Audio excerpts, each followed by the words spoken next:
नमस्कार दोस्तों, मैं लाल प्रताप सिंह लक्ष्य एकेडमिक यूट्यूब चैनल में आपका स्वागत करता हूं।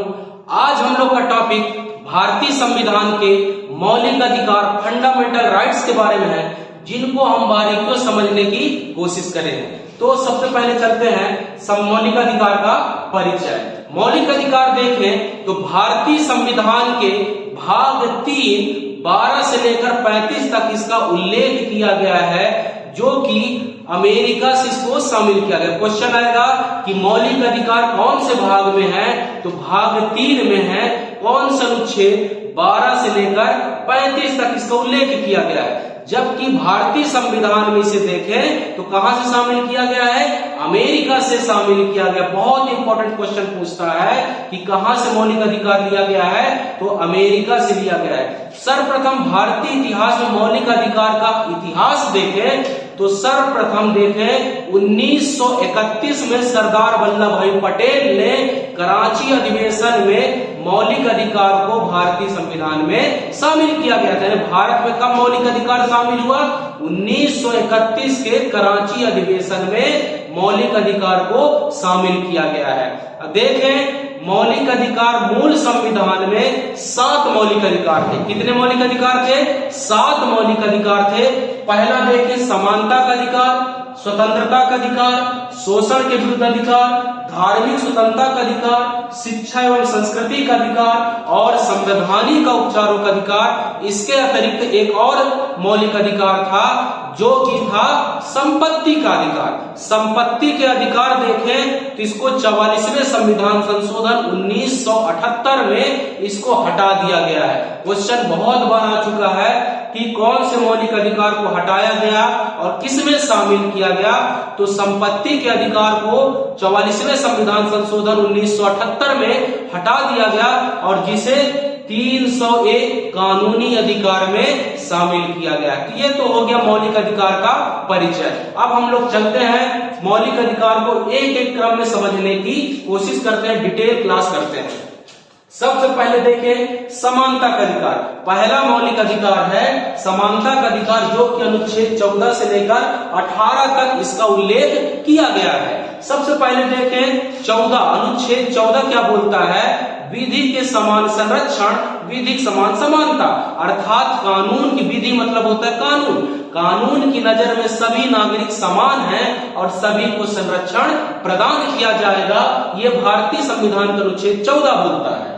जबकि 15 देखें तो धर्म, जाति, लिंग, जन्म स्थान के आधार पर किसी के साथ भेदभाव पर प्रतिषेध, अर्थात किसी के जन्म को लेकर, स्थान को लेकर, जन्म स्थान को लेकर, देश को लेकर किसी के साथ भी भेदभाव नहीं किया जाएगा। कोई ऐसा करता है तो यह कानूनी अपराध है। जिसके देख 16 अनुच्छेद बोलता है लोक नियोजन की समानता।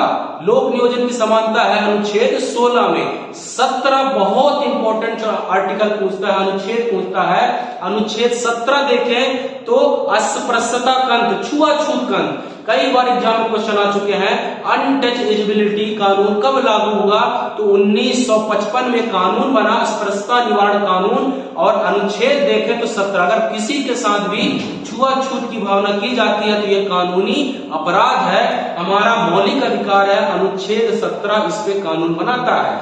जबकि अनुच्छेद 18 देखें उपाधियों कानून, सभी क्षेत्रों में उपाधियों को अंत कर दिया गया है। केवल और केवल शिक्षा और सेना, वो भी राष्ट्रपति की अनुमति से ही उपाधि प्रदान की जा सकती है। तो आई होप समानता का अधिकार हम लोग एक एक आर्टिकल्स, एक एक अनुच्छेद हम लोग पढ़ चुके। 14, 15, 16, 17, 18 ये किसके अंतर्गत है, समानता के अंतर्गत है। दूसरा मौलिक अधिकार देखें हमारा स्वतंत्रता का अधिकार, फ्रीडम।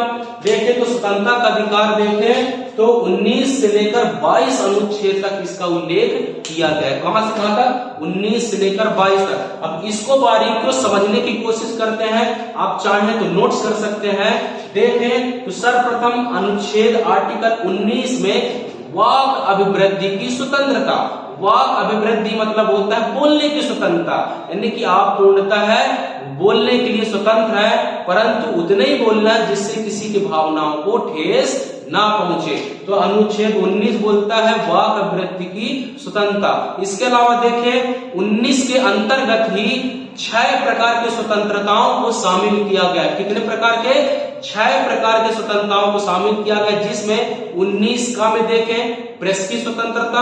आप लोग को कई बार एग्जाम में क्वेश्चन आ चुके हैं कि प्रेस मीडिया की स्वतंत्रता कौन सा अनुच्छेद में है, तो 19 का में देखें प्रेस की स्वतंत्रता शामिल की गई। इसके अलावा 19 खा गा घा अंगा, इसमें देखें तो देश में कहीं भी कारोबार करने की स्वतंत्रता, भ्रमण करने की स्वतंत्रता, शांति पूर्वक सम्मेलन करने की स्वतंत्रता, कारोबार करने की स्वतंत्रता, निवास करने की स्वतंत्रता, ये सभी 19 के अंतर्गत 6 प्रकार की स्वतंत्रता प्रदान की गई है। क्वेश्चन आएगा कि 19 में बाद में कितने प्रकार स्वतंत्रता शामिल की गई है, तो 6 प्रकार की स्वतंत्रताओं को शामिल किया गया है। 19 के बाद देखें 20 में, 20 बोलता है दोष सिद्धि के संदर्भ में संरक्षण, अर्थात जब तक कोई व्यक्ति को दोषी ना पाया जाए तब तक उसको कानून संरक्षण प्रदान करेगा। अनुच्छेद 20 बोलता है। इसके अलावा 20 का बोलता है दोहरे दंड की सुरक्षा, और 20 का बोलता है स्वयं के विरुद्ध साक्ष्य देने पर किसी को बाध्य नहीं किया जाए। आपको पता होना चाहिए कि आपका विटनेस, आपका स्वयं का साक्ष्य एक्सेप्टेबल नहीं होता है, आपको मान्य नहीं होता है। अगर आप पुलिस वाला जबरदस्ती बोलता है कबूल करो ये है, वो आपका बाध्य नहीं किया जाए जब तक उसमें कोई प्रूफ ना मिले। तो अनुच्छेद 19 पढ़ लिए, 20 पढ़ लिए। 21 बोलता है प्राण एवं दय स्वतंत्रता, अर्थात कोई व्यक्ति कितना भी बड़ा पाप क्यों न किया हो, जुर्म क्यों न किया हो, उसको प्राण एवं दैहिक स्वतंत्रता प्रदान हमारा मौलिक अधिकार है। मतलब उसको रोटी, कपड़ा और मकान, ये तीनों चीज दिया जाना अनिवार्य है। इसके अलावा 21 का में बोलता है 6 से 14 वर्ष के बच्चों को निःशुल्क शिक्षा का प्रावधान भी RTE के तहत, राइट टू एजुकेशन के तहत ही प्रदान किया गया है। हम लोग 19, 20, 21 पढ़ लिए। 22वां जो आर्टिकल अनुच्छेद बोलता है, दो देखें क्या बोलता है, गिरफ्तारी एवं निरोध के प्रति संरक्षण। मरता गिरफ्तारी एवं निरोध के प्रति संरक्षण मतलब ये होता है किसी भी बंदी बनाए गए व्यक्ति को निचली अदालत में 24 घंटे के अंदर पेश करना अनिवार्य है, जिससे उसको उसके जानकारी प्राप्त हो कि उसको किस लिए गिरफ्तार किया गया। ये आपका मौलिक अधिकार है ना। और इसमें याद रखना 24 घंटे में आने जाने का समय और छुट्टी का समय काउंट नहीं होता है। तो आज हम लोग पढ़िए समानता का अधिकार और स्वतंत्रता का अधिकार। पूरी डिटेल क्लास है, देखिएगा, नोट्स कर सकते हैं। इससे डीपली आपको सब्जेक्ट नहीं मिलेगा। इसके बाद देखें शोषण के विरुद्ध अधिकार। तीसरा देखें शोषण के विरुद्ध अधिकार, मौलिक अधिकार 23 से लेकर 24 अनुच्छेद तक है। अनुच्छेद 23 में बोलता है बालात श्रम एवं मानव दुर्व्यवहार पर प्रतिषेध। ये अनुच्छेद 23 बोलता है बालात श्रम मतलब बालकों को श्रम और मानव दुर्व्यवहार पर प्रतिषेध किया गया अनुच्छेद 23 में। जबकि 24 अनुच्छेद बोलता है 6 से 14 वर्ष के किसी भी खतरनाक अभियोजनों में बालकों को काम करने पर निषेध है। आप किसी भी बालकों को 6 से 14 वर्ष बच्चों में कहीं भी काम करने के लिए, खतरनाक अभियोजनों में काम करने पर कानून बना दिया गया। अगर कोई काम करता पाया गया तो उस काम कराने वाले को सजा प्रदान की जाएगी। तो ये शोषण के विरुद्ध अधिकार है। तीसरा, चौथा देखें धार्मिक स्वतंत्रता का अधिकार। देखें 25 से लेकर 28 तक धार्मिक स्वतंत्रता के अधिकार का उल्लेख किया गया है। सबसे पहले देखें 25 धर्म के अनुसार मनाने के लिए स्वतंत्र है। ये आपका मौलिक अधिकार है। आप चाहे किसी भी मजहब से हो, हिंदू, मुस्लिम, सिख, ईसाई, किसी भी धर्म संबंधित हो, हमारा भारतीय संविधान आपको अपने धर्म के अनुसार मनाने के लिए आपका मौलिक अधिकार प्रदान करता है। ये आपका 25वां अनुच्छेद बोलता है। जबकि 26वां अनुच्छेद बोलता है अपने धर्म के अनुसार प्रबंध करने के लिए आप स्वतंत्र हैं। आप कोई भी अपने धर्म के अनुसार त्योहार मनाने, प्रबंध करने के लिए आप पूर्णतः स्वतंत्र है। अनुच्छेद 26 और अनुच्छेद 27 कहता है अपने धर्म की अभिवृद्धि के लिए टैक्स या कर न देने के लिए आप स्वतंत्र हैं। मतलब अपने धर्म को बढ़ाने के लिए आप टैक्स सरकार को नहीं देते हैं। इसके अलावा शिक्षण संस्थानों में अनुच्छेद 28 शिक्षण संस्थानों में देखें तो किसी भी शिक्षण संस्थानों में धार्मिक उपासना पर प्रतिषेध है, यानी धर्म के अनुसार पर कोई भी शिक्षण और उपासना नहीं किया जा सकता है। ये हम लोग 4 मौलिक अधिकार पढ़ लिए, समानता का अधिकार, स्वतंत्रता का अधिकार, शोषण के विरुद्ध अधिकार और धार्मिक स्वतंत्रता का अधिकार। आई होप आपको मौलिक अधिकार इन चारों में समझ में आ गया होगा। जो 5वां मौलिक अधिकार है शिक्षा एवं संस्कृति का अधिकार, अनुच्छेद 29 से लेकर 30 तक। अब इनको थोड़ा सा देख लेते हैं। अनुच्छेद 29 बोलता है, एक्चुअली शिक्षा संस्कृति का जो अधिकार है अल्पसंख्यक वर्गों के हितों से संबंधित है। अल्पसंख्यक मतलब ऐसे वर्ग जो माइनॉरिटी, जो यानी कि भारत में जो कम लोग पाए जाते हैं, जैसे बौद्ध हो गया, पारसी हो गया, ईसाई हो गया, मुस्लिम, ये अल्पसंख्यक वर्ग होते हैं। उनके हितों के संरक्षण से संबंधित, उनके अभिवृद्धि से संबंधित ये संवैधानिक मौलिक अधिकार प्रदान किए गए हैं 29 से लेकर 30 तक। जबकि लास्ट संवैधानिक अधिकार देखें, संवैधानिक उपचारों का अधिकार। बहुत इंपॉर्टेंट क्वेश्चन, बाबा भीमराव अंबेडकर ने इसी संवैधानिक उपचारों के अधिकार को संविधान की आत्मा कहा है। कई बार एग्जाम में क्वेश्चन आ चुके हैं कि किसने संवैधानिक उपचारों के अधिकार को संविधान की आत्मा कहा है, तो बाबा भीमराव अंबेडकर ने संवैधानिक उपचारों के अधिकार को क्या संविधान की आत्मा। दोनों कंफ्यूजन हुई, किसने प्रस्तावना को संविधान की आत्मा कहा है और किसने संवैधानिक उपचारों का अधिकार को आत्मा कहा। याद रखना, प्रस्तावना को भार्गवदास ठाकुर ने कहा है, जबकि संवैधानिक उपचारों के अधिकार को भीमराव अंबेडकर ने कहा। बिल्कुल क्लियर रखिएगा, अनुच्छेद 32 के तहत सुप्रीम कोर्ट और अनुच्छेद 226 के तहत हाई कोर्ट को इस मौलिक अधिकार को व्याख्या करने का अधिकार है। इसीलिए संवैधानिक उपचारों के अधिकार को क्या संविधान की आत्मा का। किसी व्यक्ति का अगर मौलिक अधिकार का हनन होता है तो अनुच्छेद 32 में सुप्रीम कोर्ट और अनुच्छेद 226 में हाई कोर्ट क्या करेगा, व्याख्या करने का, विवेचना करने का अधिकार रखता है। और इसी व्याख्या करके अंतर्गत सुप्रीम कोर्ट और हाई कोर्ट 5 प्रकार से रिट जारी करता है और मौलिक अधिकार हनन से बचाता है। कौन कौन सा देखें। सबसे पहले रिट है बंदी प्रत्यक्षीकरण। कौन सा? बंदी प्रत्यक्षीकरण पहला रिट है, जिसको इंग्लिश में बोलते हैं हैबियस कॉर्पस। क्या बोलते हैं? हैबियस कॉर्पस बोलते हैं। अर्थात किसी भी व्यक्ति को अगर 24 घंटे से ज्यादा किसी थाने में बंदी बनाया जाता है, शिकायत मिलने पर सुप्रीम कोर्ट और हाई कोर्ट उस थाना, उस डिस्ट्रिक्ट में, न्यायालय में एक रिट जारी करके कारण बताओ नोटिस पहुंचेगा कि फला फला व्यक्ति को किस कारण आप 24 घंटे से ज्यादा कारण बताओ। जो रिट आएगा उसको क्या कहते हैं? बंदी प्रत्यक्षीकरण। कौन सा? Habeas corpus. आपके मौलिक अधिकार का हनन 22 होने पर कौन सा रिट जारी होगा? बंदी प्रत्यक्षीकरण। इसके अलावा देखिए परमादेश।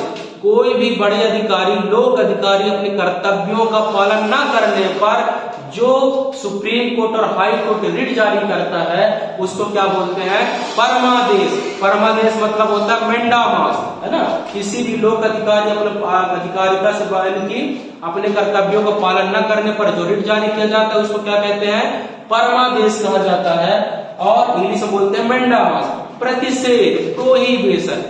प्रोहिबिशन मतलब अपनी निचली अदालत में चल रही प्रक्रिया को रोकने के लिए। मान लीजिए कोई मौलिक अधिकार संबंधित कोई केस डिस्ट्रिक्ट कोर्ट में चल रहा है तो हाई कोर्ट उसको रोकने के लिए जो रिट जारी उस न्यायालय में किया करेगा उसको प्रतिषेध कहते हैं। क्या कहते हैं? प्रतिषेध कहते हैं। और चौथा जो है उत्प्रेषण, मतलब अपने पास मंगाने के लिए। कोई निचली अदालत में चल रही प्रक्रिया को अपने पास मंगाने के लिए जो रिट जारी सुप्रीम कोर्ट और हाई कोर्ट द्वारा किया जाएगा उसे उत्प्रेषण कहेंगे। और लास्ट देख लीजिए अधिकार परीक्षा, मतलब क्वाबरंटो, कि किस अधिकार से। मान लीजिए कोई लोक अधिकारी अपने अधिकारिता से ऊपर कार्य कर रहा है तो अधिकारिता से ऊपर करने पर हाई कोर्ट और सुप्रीम कोर्ट देखें जो रिट जारी करेगा उसको क्या कहेंगे, अधिकार रक्षा। तो आज हम लोग मौलिक अधिकार पूरा डिटेल समझे, इनसे कैसे कैसे क्वेश्चन आते हैं एक बार ट्राई करते हैं। सबसे पहले पूछेगा मौलिक अधिकार भारत में कब शामिल हुआ, कौन सा अधिवेशन में शामिल हुआ। तो आपको पता है, अभी बताया कि कराची अधिवेशन 1931 में सरदार वल्लभ भाई पटेल। मौलिक अधिकार कहां से लिया गया है, तो अभी बताया मौलिक अधिकार अमेरिका से लिया गया है। तीसरा क्वेश्चन, मौलिक अधिकार कौन से भाग में है, तो मौलिक अधिकार भाग 3 12 से लेकर 35 अनुच्छेद में। मूल संविधान में कितने मौलिक अधिकार थे, मूल मतलब जब संविधान बना था कितने मौलिक अधिकार थे, 7 मौलिक थे। किसको हटाया गया, संपत्ति के अधिकार को हटाया गया। कब हटाया गया, 44वें संविधान संशोधन 1978 में हटाया गया। किसमें शामिल किया गया, 300A में शामिल किया गया। कौन से कानून में, विधि कानूनी के इसमें शामिल किया गया। वर्तमान में कितने मौलिक अधिकार हैं, 6 मौलिक अधिकार है ना। इसके अलावा अस्पृश्यता का कौन सा अनुच्छेद में है, 17 में है। कब इस पे कानून बना, 1955 में कानून बना। इसके अलावा क्वेश्चन आता है उपाधियों का अंत किसमें है, अनुच्छेद 18 में है। इसके अलावा प्रेस की स्वतंत्रता 19 का में है। इसके अलावा किसने संविधान के उपचारों के अधिकार को आत्मा कहा है, भीमराव अंबेडकर ने कहा है। इसके अलावा देखिए कितने प्रकार के रिट जारी किए जा सकते हैं, 5 प्रकार से रिट जारी किए जाते हैं। तो बहुत सारे क्वेश्चन है, कैसे भी क्वेश्चन आएंगे, आई होप आप इनसे क्वेश्चन बना सकते हैं। जो भी डाउट हो आप बिल्कुल मेरे से कमेंट्स के माध्यम से जुड़कर अपने डाउट को क्लियर कर सकते हैं। आने वाले वीडियो में नए टॉपिक पर पुनः हाजिर होंगे, उनको बारीकियों समझने की कोशिश करेंगे। आपको वीडियो अच्छा लगा हो तो प्लीज लाइक और सब्सक्राइब जरूर